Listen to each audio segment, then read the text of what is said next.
안녕하세요. 부동산 민사 송무 전문 사법연수원 36기 노블 정창래 변호사입니다. 지난번 분양계약 철회 해제의 일반적 사유에 이어 이번에도 분양계약에서 벗어나고 싶는 경우의 다양한 상담 사례 보도록 하겠습니다. 제일 많이 물어보시는 부분이 잔금을 납부할 능력이 없다라는 부분입니다. 잔금이 보통 전체 분양대금의 60% 정도를 차지하고 계약금을 5%만 내면 된다고 하니 덜컥 계약을 했다가 부동산 경기가 안 좋아지면 전매도 잘 안 되고 임차인 전세 세입자도 잘 안 맞춰지다 보니 잔금 지급 능력이 부족하여 해제하고 싶다는 이야기입니다. 그런데 이건 해제 사유가 된다기보다는 그냥 잘 안 되니까 물러달라 해제해달라 이렇게 떼를 쓰는 걸로 밖에 되지 않습니다.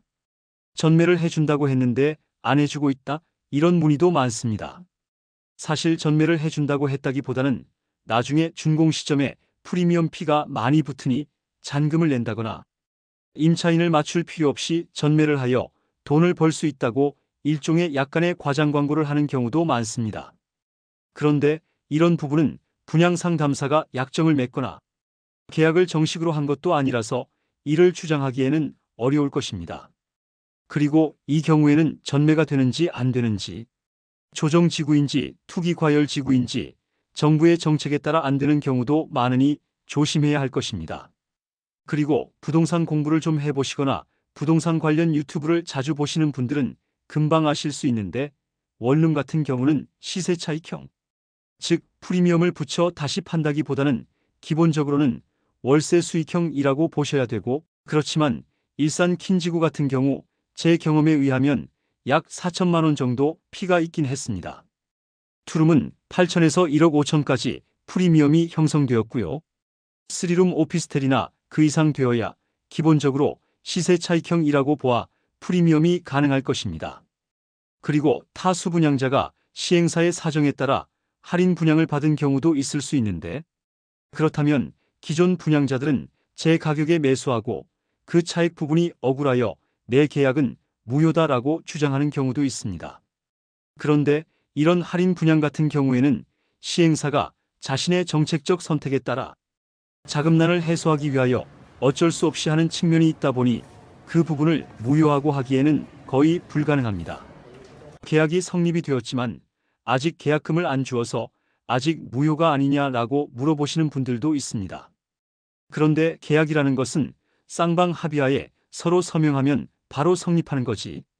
계약금 지급 여부는 성립의 여부와는 상관이 없습니다. 다만 그 반대로 계약서 없이 계약금이 보내졌다면 이를 증약금 혹은 해약금으로 볼 수는 있을 것입니다. 즉 계약을 하면 서로에게 구속력이 생기므로 계약에 상당히 신중해야 하고 결국 이때 쌍방의 의무라는 것은 계약자 입장에선 계약금, 중도금, 잔금 꼬박꼬박 내서 대금 지급 의무를 지는 거고 시행사는 준공 시점까지 잘 공사를 하여 분양자에게 집을 잘 지어주는 게 의무라는 겁니다. 물론 작은 글자로 되어 있는 모든 글자를 다 세세히 다 읽어보고 계약서 서명하는 경우도 잘 없긴 할 겁니다. 그렇다고 해서 무효는 되지 않는다는 말이겠죠. 분양 대행사 직원의 적극 강권 혹은 주변에 좋은 호재들이 있어 혹하게 해서 계약을 하게 했다라는 식의 주장도 많습니다. 그런데 사실 이것이 강요나 강박에 해당하기는 상당히 굉장히 어렵다는 것을 아셔야 할 것 같습니다. 진짜 민사소송 수천 건 진행하다 보면 가장 입증이 어려운 것이 무효 부분이고 그 다음 어려운 것이 강요나 협박 등에 의해 취소 사유가 된다는 부분입니다. 이런 사유 주장은 실제 소송 실무상 정말 어렵다는 것을 아시면 좋겠습니다. 이전 영상에서는 방문 판매법 등 해당하는 경우 철회권이 행사 가능한 경우도 살펴보았는데 사실 이런 특수한 형태의 계약이 이루어졌을 때는 그것도 입증 방법이 사라지는 경우도 많아 뭔가 중요한 거래를 할 때는 무조건 녹음 녹취를 생활화하고 카톡이나 문자 등 남겨두는 거래 습관이 중요하다 보입니다. 특수한 방문 판매 외 계약에 있어 일반적인 경우는 취소나 해제라고 말씀드렸는데 취소는 계약의 중요한 내용을 계약자에게 속이거나 하여 중대한 착오를 일으키게 하는 경우를 말하고 해제는 어느 일방의 채무불이행이 있는 경우 예를 들면 분양자는 대금을 납부 못한 경우 시행사는 준공 시점까지 준공을 못했다거나 아예 사람이 살 수 없을 정도로 잘못 지었다든지 분양에 관한 법률상 어느 규정을 위반했다든지 하는 경우입니다. 그럼 먼저 사기나 착오의 경우 취소가 가능할 것인데 이 부분이 상당히 애매한 부분이 많습니다. 예를 들면 지하철이 들어오는데 국토개발계획상 개통 시점이 실제로 발표되었지만 실제로는 몇 년 더 늦어졌다든지 그럼 완전한 거짓말은 또 아니므로 취소가 애매할 것이고 또 1층 상가 여러 호실이 이미 통임대나 선임대가 맞춰져 있어 이번 분양자도 들어오면 장사가 잘 될 수 있다고 약간의 과장 광고를 했다든지 사실 이런 경우는 딱 100% 사기를 쳤다 그래서 취소가 된다라고 보기에 어려운 부분이 많습니다. 그렇지만 직접 거주할 수가 없는 생활 숙박시설인데 이를 속이고 오피스텔인 것처럼 거짓 설명을 했다든지 그럼 사기 취소가 가능할 수 있겠고 전매가 가능하지 않는 물건인데도 전매가 되는 물건인 것처럼 설명한 것도 가능할 것입니다. 그리고 취득세의 경우 정부의 정책에 따라 중과가 되는 물건인데 안 된다고 설명을 잘못하였거나 양도할 때는 주택수에 포함이 되는데 취득할 때 오피스텔이어서 나중에 매도할 때도 포함 안 되는 것처럼 잘못 설명한 경우 취소가 가능한 경우가 됩니다. 해제의 경우에는 위에서 말했지만 대표적인 것이 준공지연입니다. 사실 준공지연도 그렇게 6개월 1년 이상 늦어지는 경우는 잘 없을 것이고 공급계약서상 작은 글씨에는 3개월 정도 늦어질 수는 있다라고 은근슬쩍 끼워 넣어져 있는 경우도 많습니다.